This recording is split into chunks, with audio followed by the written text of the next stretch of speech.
Welcome to స్వతంత్ర news. నేను అబిత. ముందుగా హెడ్లైన్స్. పొలం బాట పట్టిన కేసీఆర్, ముగ్దుంపూర్లో ఎండిన పంటల పరిశీలన.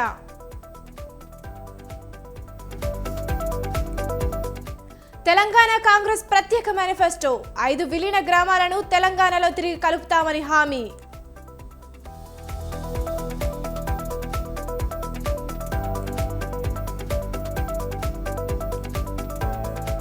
డిక్లరేషన్లు, గ్యారంటీలతో కాంగ్రెస్ మోసం చేసింది. 6 గ్యారంటీలను కాంగ్రెస్ సర్కార్ అమలు చేయాలన్న కిషన్ రెడ్డి.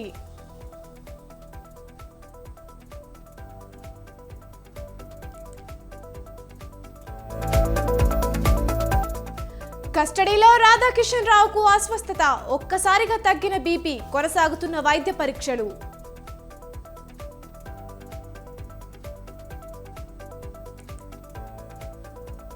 కేజ్రీవాల్ కు వ్యతిరేకంగా బీజేపీ పనిచేస్తోంది. లిక్కర్ కేసులో సంజయ్ సింగ్ కీలక వ్యాఖ్యలు.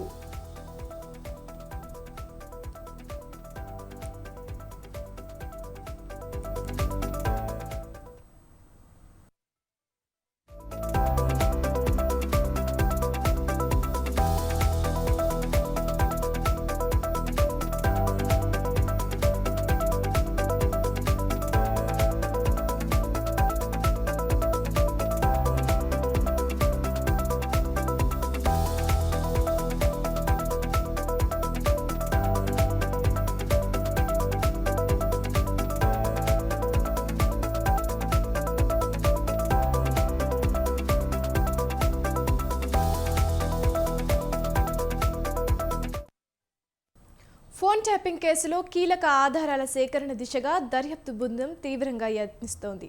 ధ్వంసమైన పరికరాలు దొరక్కపోతే కేసు వీసిపోయే అవకాశం ఉంది. ఈ క్రమంలోనే కీలకంగా భావిస్తున్న హోంగార్డు, ఎలక్ట్రీషియన్ల నుంచి స్టేట్మెంట్ రికార్డు చేశారు. ఫోన్ ట్యాపింగ్ వ్యవహారంలో ఎస్ఐబిలో ఆధారాలు ధ్వంసం చేసిన ఎలక్ట్రీషియన్, హోంగార్డులను విడివిడిగా పోలీసులు విచారించారు.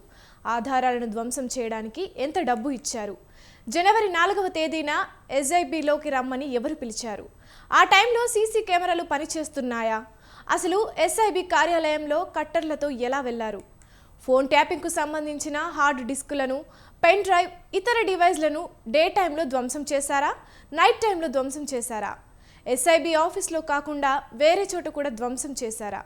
ఇలాంటి ప్రశ్నలు ఆ ఇద్దరికి సంధించినట్లు తెలుస్తోంది.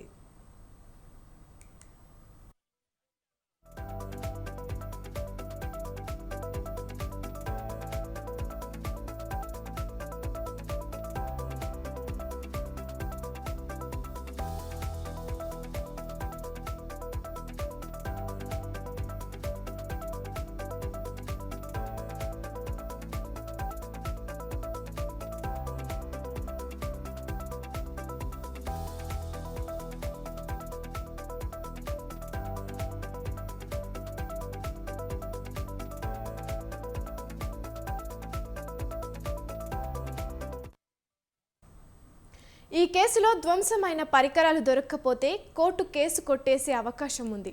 అందుకే ఇప్పటిదాకా జరిగిన దర్యాప్తు వృధా కాకుండా చూడాలని పోలీసులు భావిస్తున్నారు.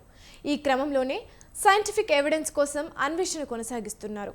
ఫోన్ ట్యాపింగ్ వ్యవహారంలో నల్లగొండకు చెందిన 2 కానిస్టేబుళ్లను అరెస్టు చేసినట్లు తెలుస్తోంది. మునుగోడు ఉప ఎన్నికల టైంలో పలువురు నేతల ఫోన్లు ట్యాపింగ్ చేశారనే అభియోగాలతో ఈ ఇద్దరిని అదుపులోకి తీసుకుని విచారణ కోసం హైదరాబాద్కు తరలించారు. నల్లగొండలో సర్వర్ రూమ్ ఏర్పాటు చేసుకుని ఈ ఇద్దరు ట్యాపింగ్కు పాల్పడినట్లు అధికారులు చెబుతున్నారు. అప్పట్లో ఓ మాజీ, ప్రస్తుత ఎమ్మెల్యే ఫోన్లను ఎప్పటికప్పుడు వీళ్ళు అబ్జర్వ్ చేసినట్లు అనుమానాలు వ్యక్తం చేస్తున్నారు. ఈ ట్యాపింగ్ వ్యవహారంలో మరికొందరు అధికారుల హస్తం ఉందని భావిస్తున్నారు.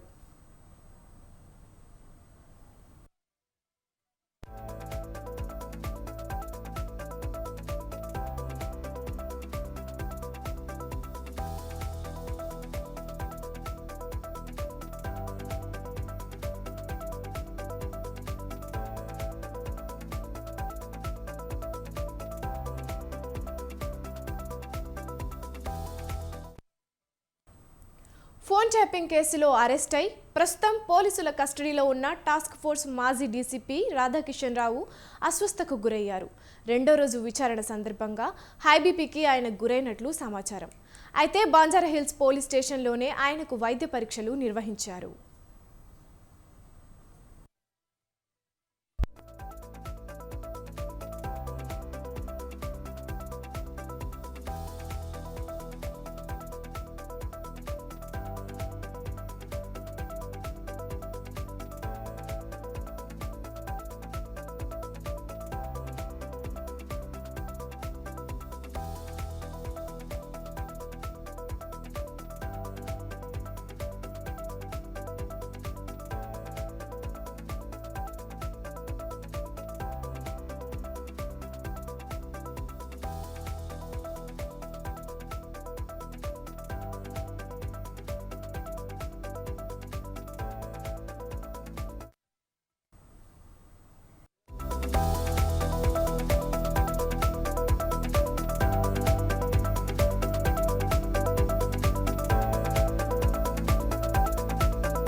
కాంగ్రెస్ ప్రభుత్వంపై కేంద్ర మంత్రి కిషన్ రెడ్డి తీవ్ర విమర్శలు చేశారు. డిక్లరేషన్ గ్యారంటీలతో కాంగ్రెస్ మోసం చేసిందని విమర్శించారు. 6 గ్యారంటీలను కాంగ్రెస్ సర్కార్ అమలు చేయాలని డిమాండ్ చేశారు. గ్యారంటీలను అమలు చేయకుండా తెలంగాణలో ఓటు అడిగే హక్కు కాంగ్రెస్కు లేదని స్పష్టం చేశారు కిషన్ రెడ్డి.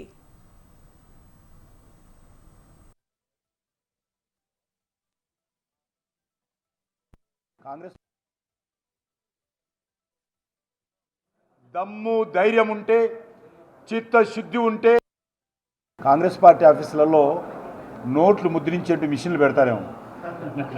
అన్ని ఆఫీసులలో నోట్లు ముద్రించేటువంటి మిషన్లు పెట్టి ఇస్తారేమో, నాకు తెలియదు. ఒకటి నేను ఈ సందర్భంగా కాంగ్రెస్ పార్టీకి మనవి చేస్తా ఉన్నాను.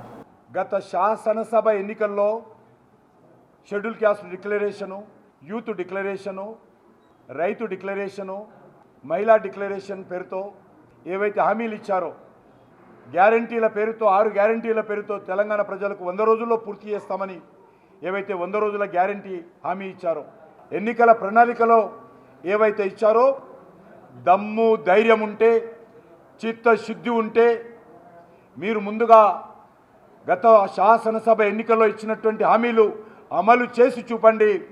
ఆ హామీలు, ఆ గ్యారంటీలు అమలు చేయకుండా తెలంగాణ ప్రజలను ఓటు అడిగేటువంటి నైతిక హక్కు ఈ కాంగ్రెస్ ప్రభుత్వానికి లేదనే విషయాన్ని ఈ సందర్భంగా మనవి చేస్తా ఉన్నాను.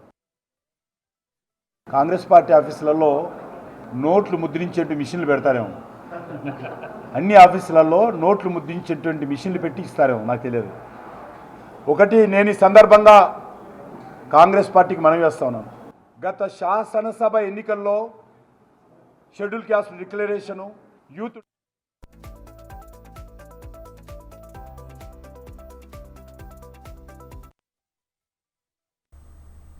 ఎన్నికలు సమీపిస్తున్న వేళ తెలంగాణ బీజేపీకి షాక్ తగిలింది. మరోవైపు కాంగ్రెస్ పార్టీలోకి చేరికల జోష్ కొనసాగుతోంది. మాజీ ఎమ్మెల్యే కూన శ్రీశైలం గౌడ్ ఇవాళ హస్తం పార్టీలో చేరారు. రేవంత్ రెడ్డి సమక్షంలో హస్తం కండువా కప్పుకున్నారు. నిన్న రాత్రి కుత్బుల్లాపూర్లోని కూన శ్రీశైలం గౌడ్ నివాసానికి వెళ్లిన మైనంపల్లి హనుమంతరావు, పట్నం మహేందర్ రెడ్డి, కొలన్ హనుమంత్ రెడ్డి, భూపతి రెడ్డిలు కాంగ్రెస్లోకి రావాలని ఆయనను ఆహ్వానించారు. పీసీసీ అధ్యక్షుడు సీఎం రేవంత్ రెడ్డి ఆదేశాల మేరకు పార్టీలోకి ఆహ్వానించారు. కాంగ్రెస్లో చేరేందుకు సిద్ధమైన కూన శ్రీశైలం గౌడ్ ఇవాళ పార్టీలో చేరారు.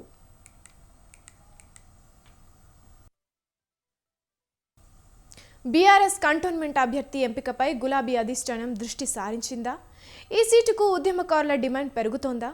తమకు అవకాశం ఇవ్వాలని సాయన్న కుటుంబం ఒత్తిడి పెంచే ప్రయత్నం చేస్తోందా? సర్వే నివేదికల ఆధారంగానే టికెట్ ఇస్తామని అధిష్టానం చెప్తోందా?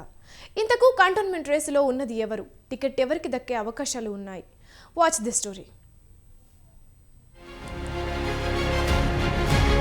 సికింద్రాబాద్ కంటోన్మెంట్ అసెంబ్లీ అభ్యర్థి ఎంపిక బీఆర్ఎస్ అధిష్టానానికి సవాల్గా మారినట్లు తెలుస్తుంది. సిట్టింగ్ ఎమ్మెల్యేగా ఉన్న లాస్యానందిత మరణంతో ఉప ఎన్నిక అనివార్యమైంది.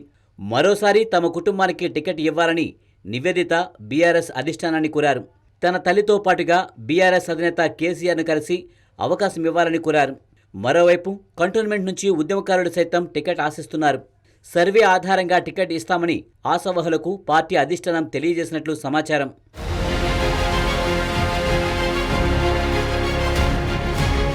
సికింద్రాబాద్ కంటోన్మెంట్ అసెంబ్లీ నియోజకవర్గం బీఆర్ఎస్ పార్టీకి సిట్టింగ్ స్థానంగా ఉంది. గత అసెంబ్లీ ఎన్నికల్లో లాస్య నందిత విజయం సాధించారు. ఆమె మరణించడంతో కంటోన్మెంట్కు ఉప ఎన్నిక జరగబోతుంది. ఇప్పటికే ఎన్నికల షెడ్యూల్ వచ్చింది. ఈ నెల 18న ఎన్నికలకు నోటిఫికేషన్ రానుంది. మే 13న ఎన్నికలు జరగనున్నాయి. సిట్టింగ్ స్థానాన్ని తిరిగి కైవసం చేసుకునే విధంగా గులాబీ పార్టీ కసరత్తులు చేస్తుంది. కంటోన్మెంట్ స్థానంలో ఎవరికి అవకాశం ఇవ్వాలనే దానిపై బీఆర్ఎస్ అధిష్టానం చర్చోపచర్చలు కొనసాగిస్తోంది.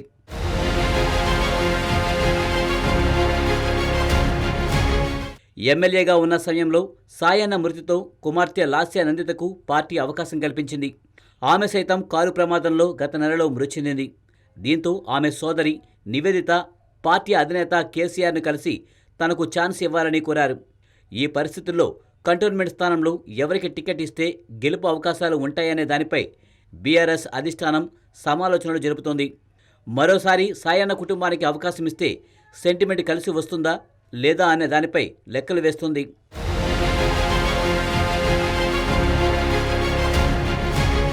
ఇదిలా ఉండగా కంటోన్మెంట్ నియోజకవర్గం బీఆర్ఎస్ టికెట్ కోసం పలువురు ఉద్యమకారులు ప్రయత్నాలు సాగిస్తున్నారు.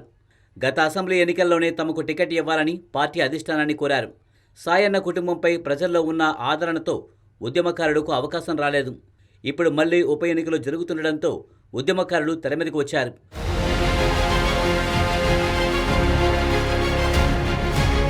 రాష్ట్ర బెవరేజెస్ కార్పొరేషన్ చైర్మన్గా పనిచేసిన గజ్జెల నగేష్, తెలంగాణ రాష్ట్ర మైనింగ్ సంస్థ చైర్మన్గా పనిచేసిన క్రిషాంక్తో పాటు మరో 2 పేర్లను పార్టీ అధిష్టానం పరిశీలిస్తున్నట్లు ప్రచారం సాగుతోంది.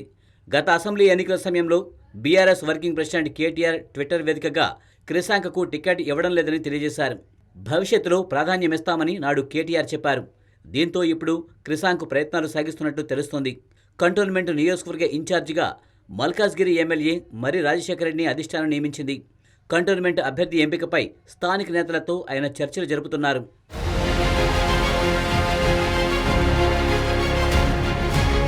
కంటోన్మెంట్ నియోజకవర్గంలో అభ్యర్థి ఎంపికపై బీఆర్ఎస్ అధిష్టానం సర్వేలు నిర్వహిస్తుంది.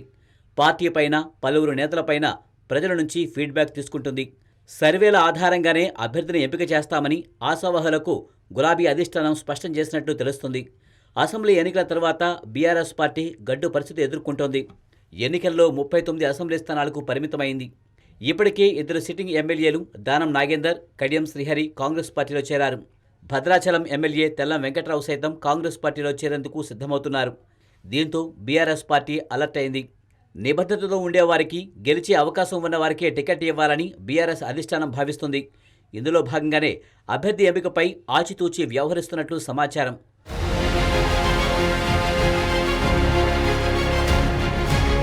కంటోన్మెంట్ ఉప ఎన్నిక ఏకగ్రీవానికి కాంగ్రెస్, బీజేపీలు అంగీకరిస్తాయా? అలా కాని పక్షంలో ఉప ఎన్నిక అనివార్యమైతే బీఆర్ఎస్ సాయన్న కుటుంబానికి టికెట్ ఇస్తుందా, ఇవ్వదా? బీఆర్ఎస్ అధిష్టానం మదిలో ఏముంది? భవితే ఈ ప్రశ్నలకు సమాధానం చెప్పాలి.